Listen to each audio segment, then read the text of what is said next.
All right, Steeler fans, it's time for the mailbag segment every single Wednesday on the Let's Ride podcast in the second half of the show.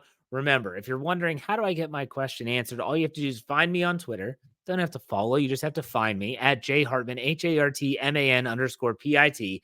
Every single Tuesday, I will put out the tweet. You respond to the tweet with your question, and I will answer it live on the air on the Wednesday show. So let's get this started with Jeff Coons, our buddy up north. He said, greetings from Not Mad Canada.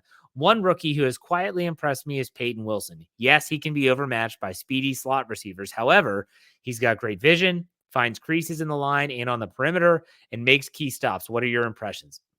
Exactly what you said. I wouldn't expect a legitimate inside linebacker, and I think Payton Wilson is a legitimate inside linebacker. When I say legitimate, I'm talking about he is not the type of linebacker that's like, well, he's more of a safety than he is a linebacker. This guy's an inside linebacker.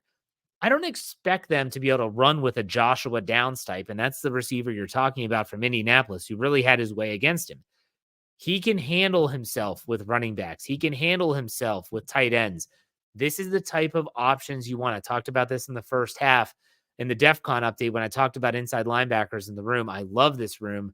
I really like what this guy's turning into. They're starting to give him a little bit more every single week. I'm glad. I'm happy to see it. Let's go to Believers, the Ride or Die Crew poll of the week. This team is A. Here are the options. Pretender, wildcard team, deep playoff run team, or Super Bowl bound. I actually voted for a deep playoff run team. Maybe that can turn into a Super Bowl. Crazy things can happen. You never know. But if the offense is literally starting to find its stride and they're starting to believe in each other and believe in the system, and Arthur Smith can have a quarterback that is, okay, this is our guy, and let's build this offense out around him, I think this could be a deep playoff run team. I absolutely do. Let's go to Corey Eckenroth. He asked several questions.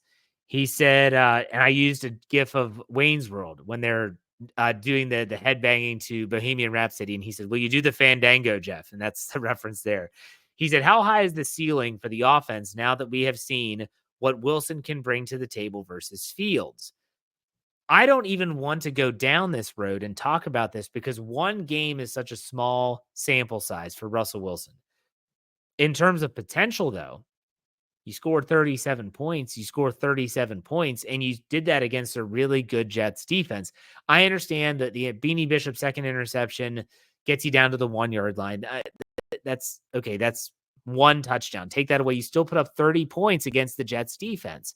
So I think that the ceiling for the offense should still be an average points per game, where I said, if you could just get to 23, 24 points per game, you're going to be sitting pretty with this defense. And they're getting close. They're getting close. Corey also asked, when was the last time the Steelers lost on Monday Night Football at home, Jeff? Who was the team they played? Feeding you a softball here, buddy. Mashed it out of the park. I don't know, Corey. Who was the last time that they lost? Oh, I think I heard Brian Davis say this in his Bad Language podcast. I think it was the New York Giants back in the 90s. They just don't lose on Monday night at home, although they should have lost against Justin Fields and the Chicago Bears a few years ago. That was the Cassius Marsh sack the quarterback, do a spinning kick, bump into the official, draw a personal foul, and the Steelers get new life. That was a really shady game. They should have lost that game. But I think that's the softball you were talking about. Corey also said, FYI, henceforth, I am now going to call Wayne and Garth's car the Death Star. Both main characters are in it, Wilson and Fields, and the supporting cast is right behind them in the immediate vicinity, ready to rock it out. Very good. All right, let's go to Chris Haney. Chris Haney's my cousin. And so if you listen to the podcast on Monday, I said how everyone at the picnic was asking me about the quarterback controversy in Pittsburgh. My cousin Chris writes this: stop flattering yourself. If you know him, you'll laugh. Not everyone came up to you at the picnic to ask your thoughts about the quarterback situation. You asked me, and I predicted the exact outcome of the game. I don't know if that actually happened. He said, that being said, do you think the Steelers are more likely to trade for a wide receiver after seeing Russ play well? I'm going to be honest about the wide receiver stuff. I think they're trying to add a receiver no matter who was quarterback. The only way they didn't or wouldn't is if it was both quarterbacks are injured and Kyle Allen is the guy, in which case that changes everything. In this respect, I'm looking at this saying, shoot, I absolutely think they want a receiver. And I would have said the same thing if Justin Fields were still the quarterback. You are 5-2. It's a glaring hole on the roster. Some might say, well, slot cornerback is a glaring hole. Cam Sutton is coming back after the bye, and that's not going to be as big of a need. Go get yourself a freaking receiver that can be a difference maker on the offense. Let's go to Mark Bergen. I know Steeler fans are pumped after the big win versus the Jets on Sunday Night Football. How much of it, though, is the Jets aren't very good? Remember, the Giants aren't either. The easy answer is a larger sample of games and better opponents. What's the litmus test for Russ and company? So, the Jets are a 2-win team, and that is important to note. They have a lot of names: Aaron Rodgers, Garrett Wilson, Devontae Adams, Lazard, a defense with Quinnen Williams, and there's a lot of names, Sauce Gardner. They have not figured it out how to play as a team yet, though. I think that a larger sample of games and better opponents, yeah, it's going to be a litmus test. But let's also remember this. If the Steelers do what we all expect them to do and win against the Giants on Monday Night Football, and they go into the bye week 6-2, this is exactly what everyone that does predictions, everyone that looks at the schedule says the Steelers should have done in their softer first half of the regular season schedule. 6-2 after 8 games, that's a great way to start your season, and especially when the schedule gets a lot more difficult. But again, we can't play the week-to-week game with this. Now, all of a sudden, with Deshaun Watson out for the rest of the year, those Cleveland games get a little different coming up down the road. When you think about other teams that might suffer injuries at key positions, now all of a sudden that's going to somehow cheapen wins for the Steelers. This is the NFL. Any team can win any given week. Go back to last year when the Steelers lost to the hapless Colts, the hapless Cardinals, and the hapless Patriots, all 3 games in a row within a 10-day span. That is what can happen in the National Football League. So I don't take anything for granted, but I understand your question, Mark. Let's go to Born Black and Gold. We need depth for a deep playoff run, both defense and offense. Who do you go after before the trade deadline? What older studs waiting on the curb without a team are available? These guys don't have to start, but they need to be ready to go down the stretch. I don't think there's anyone that's on the open market right now. It's a free agent is going to come in and do anything of significance with this team. I do think the wide receiver is where you'll see a trade before the trade deadline. I think that it's one of those things where it's like, okay, we can definitely go out, find a receiver that is going to make an impact almost immediately. The big rumor right now is Cooper Kupp is being offered as a trade piece with the Rams. His injury history is not great. Mike Williams, we've heard those rumors already. We'll see what happens. November 5th, by the way, is the trade deadline for those that are curious. Chris Turney says, why do the Steelers often make backup players look like future Hall of Fame players? Example, the Jets O-line was beat up. They couldn't get to Aaron. Houston 2 years ago, their offensive line was second and third stringers and dominate the line of scrimmage. Then there are quarterbacks. Remember the Tampa game at home several years ago. Yes, I do remember the Tampa Bay game with Mike Glennon at quarterback. I remember the Bruce Gradkowski game with the Raiders in Pittsburgh. I remember all these games. And you're right, there are times where maybe they overestimate or underestimate their opponent. Or maybe they just don't think that the opponent, based on what you just said, is capable of standing tall in certain situations. I don't know. But I will say that sometimes players just need a good opportunity to play. Sometimes players look at Mason McCormick. Mason McCormick was not supposed to start this season. And yet here he is, started at left guard. After Isaac Seumalo returned, he moves to right guard with James Daniels getting hurt. And he's going to be the right guard now for a while. But a lot of people will say that's where we have to attack the Steelers. There's a rookie right guard. But Mason McCormick has stepped up and played extremely well. Zach Frazier is a rookie center. You got to attack him. And there's probably people at opposing teams say, this team stinks, whatever team you're talking about. They couldn't really abuse a Steelers offensive line with a rookie center and a rookie right guard. That's the same type of narrative. The Jets' offensive game plan was also one that wasn't going to let TJ Watt make an impact. It wasn't going to let Alex Highsmith make an impact. Aaron Rodgers did not throw deep a lot. He was checking the ball to Breece Hall a ton. Quick passes to Garrett Wilson. Quick passes to Devontae Adams.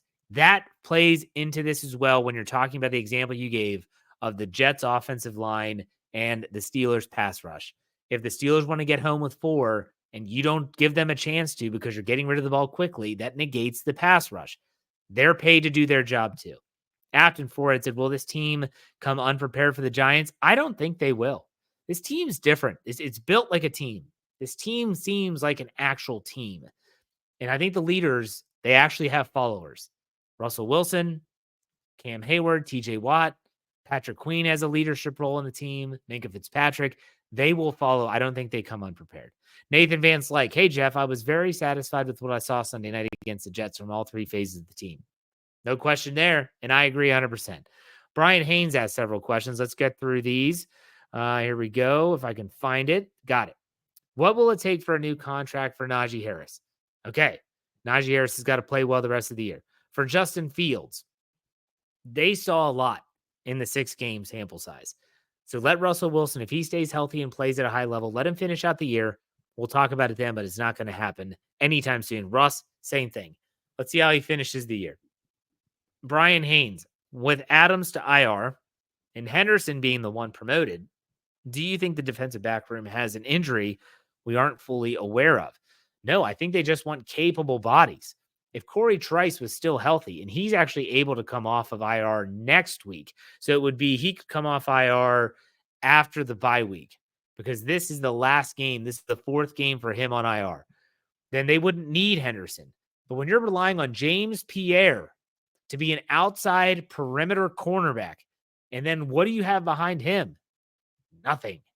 This is a Band-Aid until Corey Trice comes back and or Cam Sutton is back. And he has experience. I'm okay with it. Brian Haynes also asked, with Alex back, do you think we find a way for Moon to get on the field like we did Herbig, or is he simply rotational? I think it's simply rotational.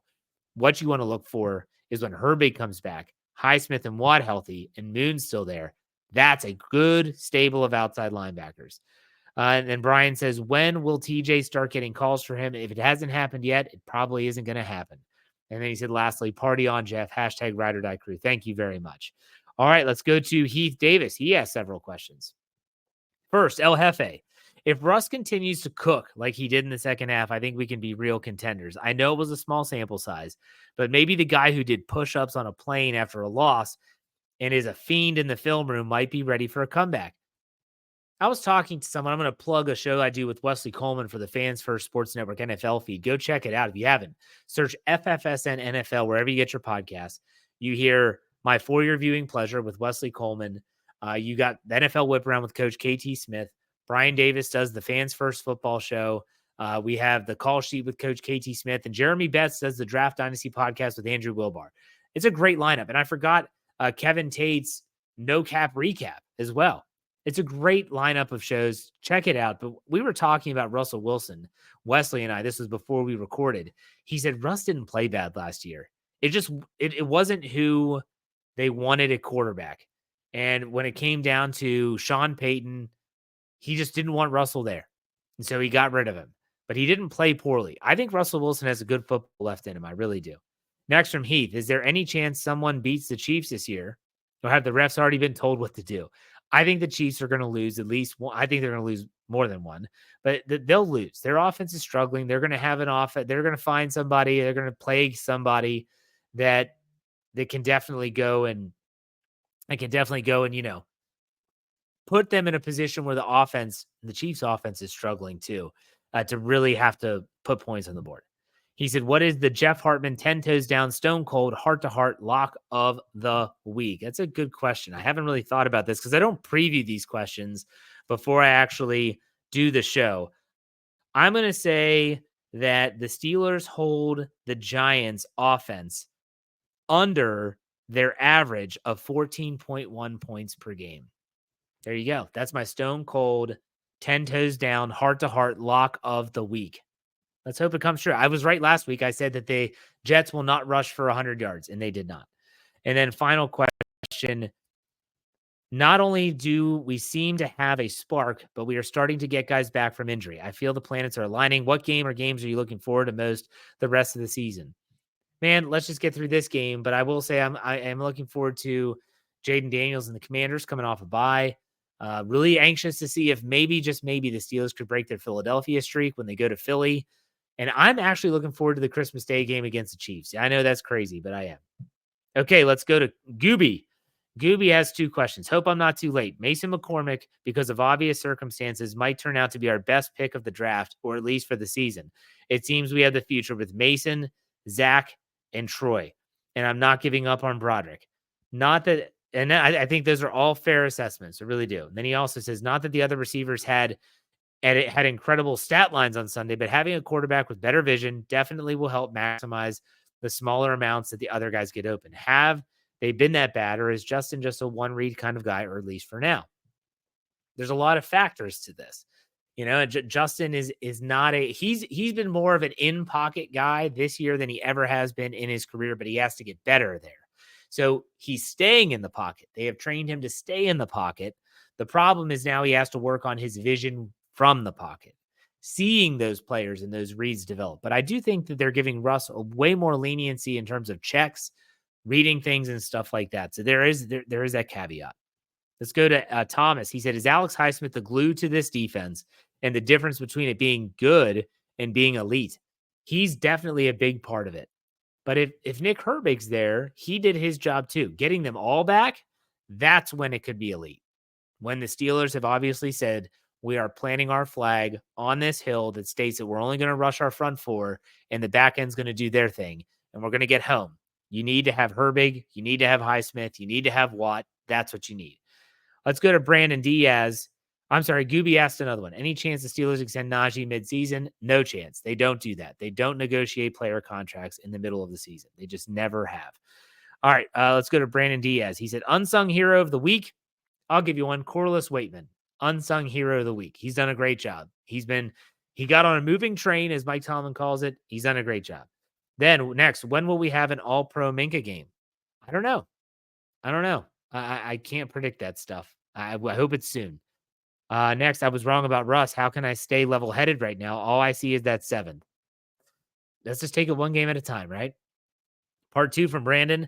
Although it was reported that this was the first time since 2020 we scored back-to-back 30-plus point games, we did it last year with Mason Rudolph versus Cincinnati and Seattle. What can we do to make it 3 in a row?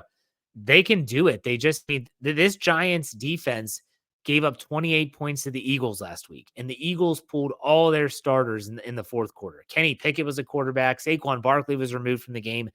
This defense is good in certain areas, but it's not like they are God's gift to football. I mean, Mike Tomlin makes them out to be the 85 Bears. They're not. Trust me.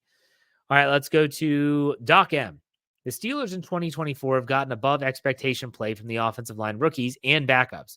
Why has Jones's relative play been subpar? Is this a product of mismatched expectations of a first rounder, or is there something in the development process that differs with Jones?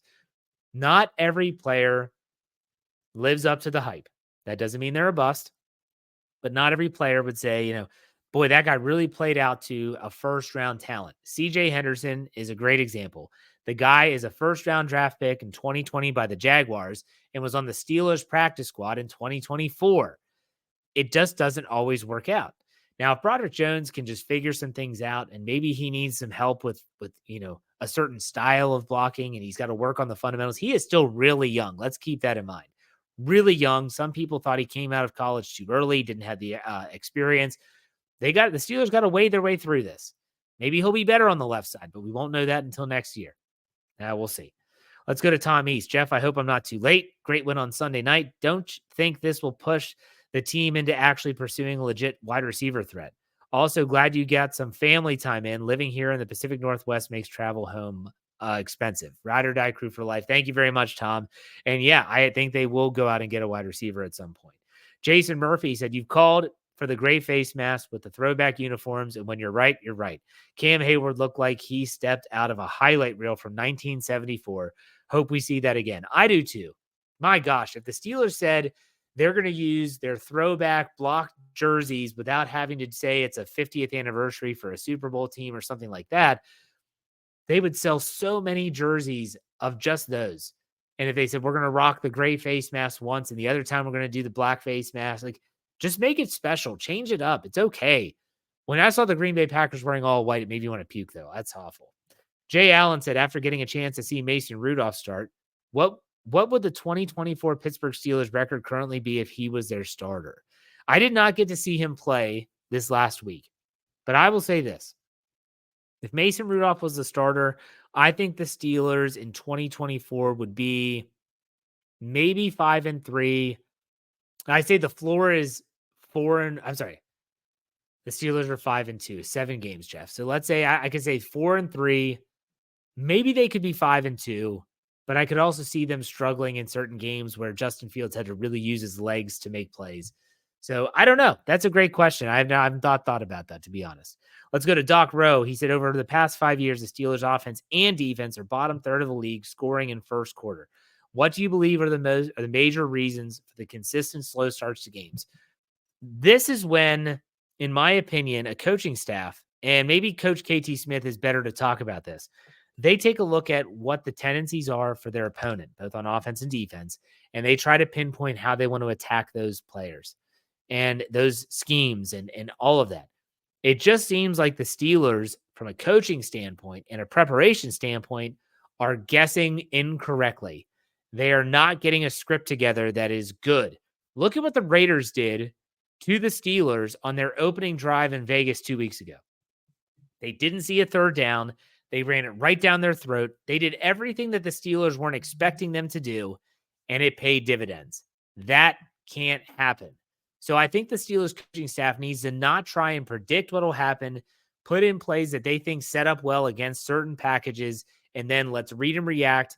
And Mike Tomlin said this, they've been very good as a coaching staff in making adjustments. They're a great second half team, but you're right, Doc. They need to improve in the first quarter and in the early portions of games. Absolutely. All right, let's finish this mailbag up with Steeler Fan 69 like we always do. He said, I went to try my new gun at the range, but I couldn't make it work. Now I have to read the troubleshooting section in the manual. Love it. Next, I've got an annoying habit of singing Elton John songs. I hope you don't mind. Yesterday, a book fell on my head, and I only have myself to blame. All right, those have been great. Thank you very much. Thank you, everyone, that chimed in for the mailbag segment. I do appreciate it. Make sure you check out all of our work on our podcast network. All the podcasts are great. I stand by all of them. Go check out them all. Make sure you're checking out those on the audio only portion, wherever you get your podcasts. Search Steel Curtain Network and you'll find us. Make sure you also check out steelcurtainnetwork.com. That's steelcurtainnetwork.com. Really proud of that website. And we're getting an upgrade soon, so you want to check that out. In the meantime, you know how we finish these up. Be safe, be kind, and God bless. Have a great rest of your week. We'll see you on Friday. Go Steelers.